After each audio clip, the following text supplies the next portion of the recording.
Of officially being 1 month away from Avengers Endgame opening, here's my ranking of all of the MCU movies. Now, I'm doing this by phase instead of overall because it's 25 something. No, it's 22 movies, counting Endgame, which isn't out yet.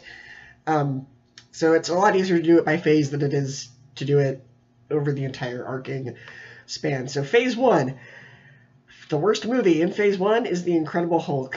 It's just kind of a boring movie.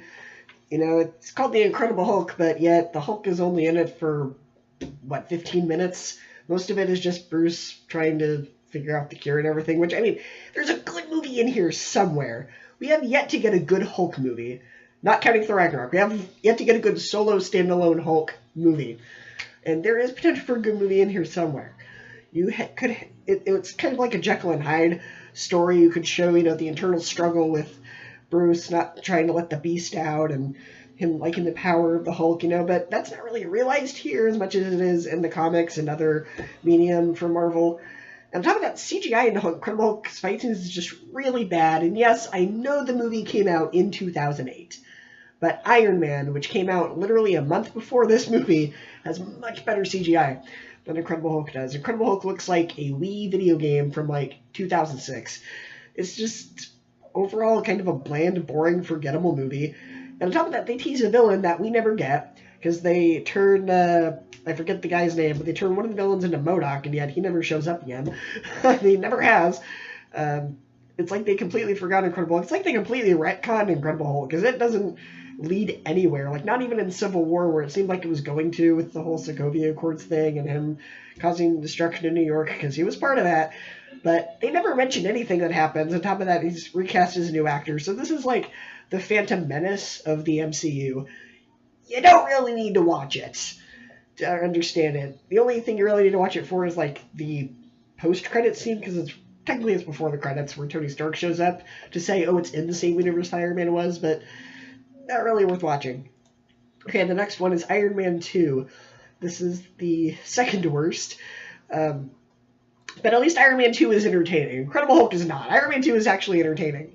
But, yeah, the only good things about this movie are introduction of Black Widow, the NASCAR scene with the suitcase, and Mickey Rourke's Whiplash.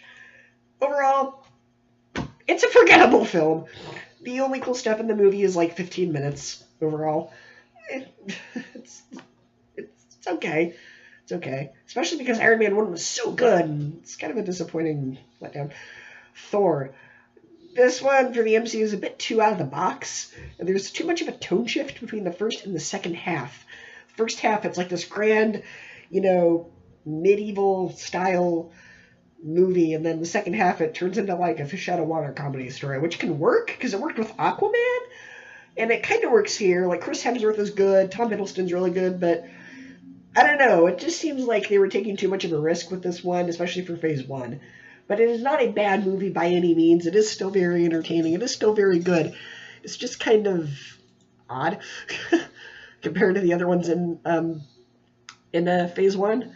It's like the second cousin to Incredible Hulk. It's the black sheep of the MCU. The next one over that is Iron Man. So I am not a fan of Iron Man, the character. I find Tony Stark to be a bit of a narcissist, a bit of a jerk, and I get that's how he's supposed to be, but I just don't like Iron Man as a character. He's not a good person. I don't really think he should be qualified as a hero. But the movie is done well. It is very well directed, and considering that the movies that we had gotten before this for superhero movies were like Ghost Rider and Fantastic Four and X-Men The Last Stand and Superman Returns and all these terrible, terrible, terrible superhero movies, and then Marvel comes around and says, well, we're going to make another superhero movie, and it's going to be Iron Man, a character almost nobody had heard of, at least the general public had never heard of, and it was a huge risk, and look where we are today, 11 years later and 25 of these movies almost. So it started something new. So we need to, even though I'm personally not a fan of Iron Man, the character, I need to give it credit for being what it started. It started a whole new renaissance of superhero movies that's still going to this day. Captain America. So, as you know, Captain America is my favorite MCU film. Besides Avengers. It's my favorite origin story MCU film, I should say. As you know, much like Captain America, I immediately identified with the character because he just had this laundry list of medical conditions, which I've talked about before on this channel a few months back. And to see that, this little skinny blonde kid through Steve Rogers was such an emotional thing for me that I was finally seeing myself on the screen. Because before that, my favorite character was Spider-Man, but it was purely only for the reason that because Spider-Man was a kid's superhero. And Spider-Man was the first superhero movie. The 2002 Spider-Man movie was the first superhero movie I ever saw. But Captain America was immediately my favorite movie from that point. Obviously, the best movie in Phase 1 is Avengers. After 4 years of build-up, this was the grand finale for Phase 1 that we needed. The actors work very well off each other. It's very well quick. The dialogue's very quick, very witty, very well paced. It is just a fun action movie, and it is considered one of the best superhero films of all time. All right, now getting into Phase 2. The worst movie in Phase 2 is Thor: The Dark World. It is a boring, forgettable movie. The only good parts are the parts with Tom Hiddleston and Chris Hemsworth arguing back and forth, and the scenes just that have Tom Hiddleston. What else do you remember about the movie? Nothing. Boring, forgettable villain, boring story. Every time I watch it, I go, have I not seen this movie before? Like, I know I've seen this movie, but I don't remember much about it, and I always forget it. I watch it, a couple times, every couple of years when I try to do an MCU marathon week by week or day by day, but I always end up going, oh yeah, this is the one I don't watch that much, because it's just not a good film. And way too much Darcy. Darcy is annoying. Iron Man 3. It's better than Iron Man 2, but it does have story problems. And while I did think that Trevor Slattery as the Mandarin was kind of funny, I'm in the camp that actually didn't mind that. I thought it was very funny, but I can understand where people are coming from. The trailers made it seem like he was going to be like the darkest villain Tony Stark's ever faced, and no, we got the other guy, I forget his name, the true Mandarin, and yeah, it is as how it should have been pointed out. It is just The Incredibles. Yeah, okay, it's a good movie, but Age of Ultron, considering how big and huge and grand scale the first Avengers was, this one just feels weak. There are a lot of parts of the movie that I like with the whole pulling Thor's hammer challenge. They can't do it. That part cracks me up every time. And it is an introduction to one of my personal favorite characters, Scarlet Witch. But overall, yeah, the movie is kind of bland. Now, this probably isn't a spoiler because the movie came out 4 years ago, and if you're watching this movie, obviously you are gearing up for Endgame, so you've probably already seen this movie. So you can't really blame me for putting spoilers for this movie. So I get why Quicksilver had to die, because they were sharing the character with Fox. And we also needed a character motivation for Scarlet Witch to kill Ultron at the end and also to join Team Cap in Civil War. But after seeing Hawkeye's family, it would have had more emotional weight had Hawkeye died as well. I mean, there's no reason they couldn't kill both of them, because that way the stakes would have been higher, right? Otherwise, that scene with him going to the farm, with them all going to the farm and meeting Hawkeye's family, is just kind of filler and pointless. Now, keep in mind, Endgame is obviously not out yet, so it could pay off later. Introducing us to his family in Age of Ultron could pay off at Endgame, but as of now, the movie is not out yet, so I don't know what's happening. So as of now, my opinion stands that that scene was filler and pointless. Ant-Man. Okay, first off, the title for Ant-Man was ridiculous. And they pointed that out in the trailer, that it was ridiculous, and they weren't going to take anything seriously. And it worked! This was definitely something new for the MCU. It was a heist movie, and it just had a ton of great humor. It is hilarious. Obviously, Louise is one of the greatest characters in Marvel. But, yeah, it has the same problem that a lot of the Marvel films do. The villain is kind of weak, and it is a little bit of a retread of Iron Man 1, but I still enjoy it. It's still fun. I still enjoy the human redemption element of Scott Lang becoming a better person after being in jail all the time. It is a very good movie. Guardians of the Galaxy. Every single character. There are no bad characters in this movie. There are no bad actors in this movie. This is just a fun movie, and it is just a great sci-fi film. It is hilarious. I love it. Guardians of the Galaxy. But the #1 movie in Phase 2 is Captain America: The Winter Soldier. Because it is not a superhero movie. It is a political thriller with huge stakes, a lot of plot twists, a ton of emotional weight, and the Hydra shield reveal really changes everything for the rest of the MCU. So moving into Phase 3, the weakest film in Phase 3, people are going to hate me for saying this, but I gotta call it like it is. The weakest film in Phase 3 is Black Panther. Black Panther is a cool character. He is awesome in Civil War, but plot-wise, it's very bland. It's very generic. Now, I will say Michael B. Jordan as the villain was really good. Andy Serkis, random off-the-wall craziness, was awesome. And it felt like a James Bond movie in some places, and I say that in a good way. And I thought, sure, he was kind of funny, and he's almost kind of like Marvel's version of Batman. There's a lot of really cool stuff in this movie, from the tech to the writing and everything, but it's an average film. People are acting like it's the best movie ever, but it's average. The next movie on the ranking is Captain Marvel.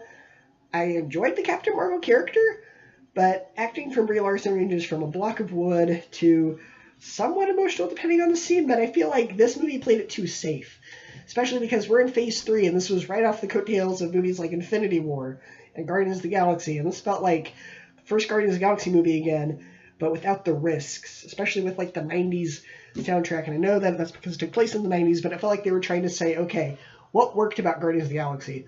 We'll do that, but we'll tone it down just enough that it's playing it safe. This felt more like it could have been a Phase 1 movie, and no one would have told the difference, with the exception of the post-credit scenes. And a lot of the CGI in the fight scenes was just really, really bad. So it was an enjoyable movie. It was still fun, but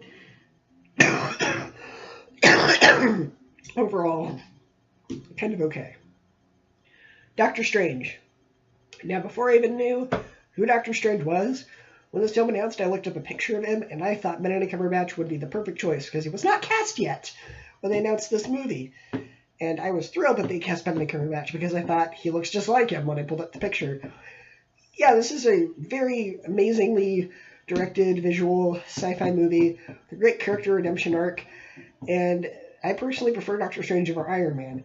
This redeemed Doctor Strange in one 2-hour movie, and they still, in my opinion, have not really redeemed Iron Man from his jerkiness more than 3 films.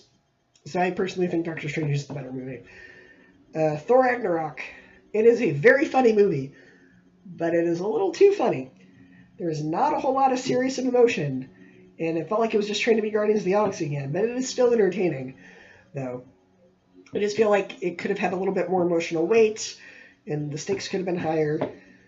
It felt like just kind of comedy hour to me. Ant-Man and the Wasp. Almost kind of a parody of itself in a way. Again, it has the same problem that Thor Ragnarok does. Too much comedy. Now, I like the comedy in the MCU. I am not bashing on it just because it has comedy in it. I'm not saying all superhero movies need to be Dark Knight with the seriousness. I'm not saying that. What I am saying is there needs to be a balance between the comedy and the seriousness, and I feel like Marvel has kind of forgotten that, with the exception of Infinity War. I feel like they've kind of forgotten that in a lot of their solo or sequel movies. There seem to be a little bit more bright color, kiddie fair comedy.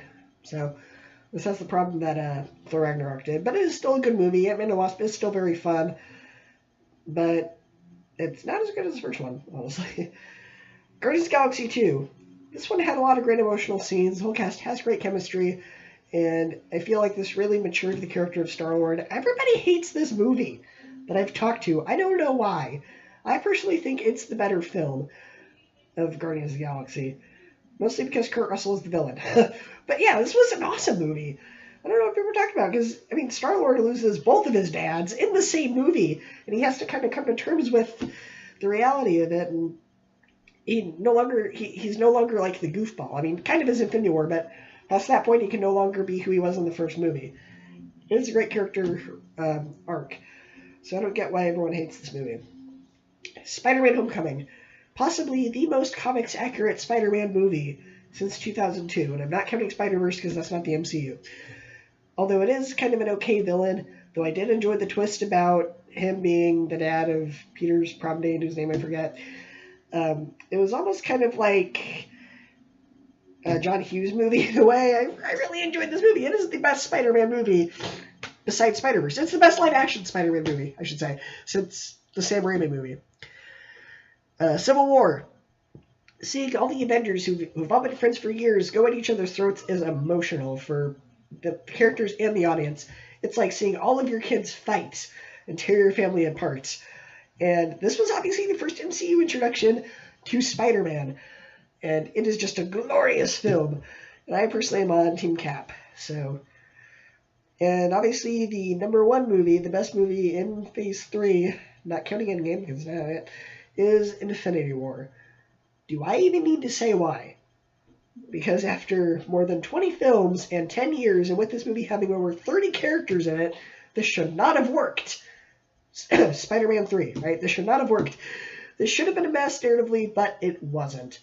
Every scene was perfect. Thanos is one of the greatest villains, not just in Marvel, but arguably all of cinema. And honestly, who could have seen that ending coming? I'm guessing that this, in 30 years, along with the first Avengers movie, will be regarded as not just one of the greatest comic book movies of all time, but one of the greatest of all time. So what do you guys think? What is your ranking of the MCU movie, whether it be by phase or overall, and tell me why in the comments. Do you agree with my ranking? Do you disagree with my ranking? Also, I apologize if I grossed you out by having sniffles throughout this video. It's allergy season. It's always allergy season for me, but even more so. So I apologize if that grossed you out, and I apologize for the coughing. Can't really do anything about that, but yeah. But anyway, we have one more month till Endgame. We're in the Endgame now.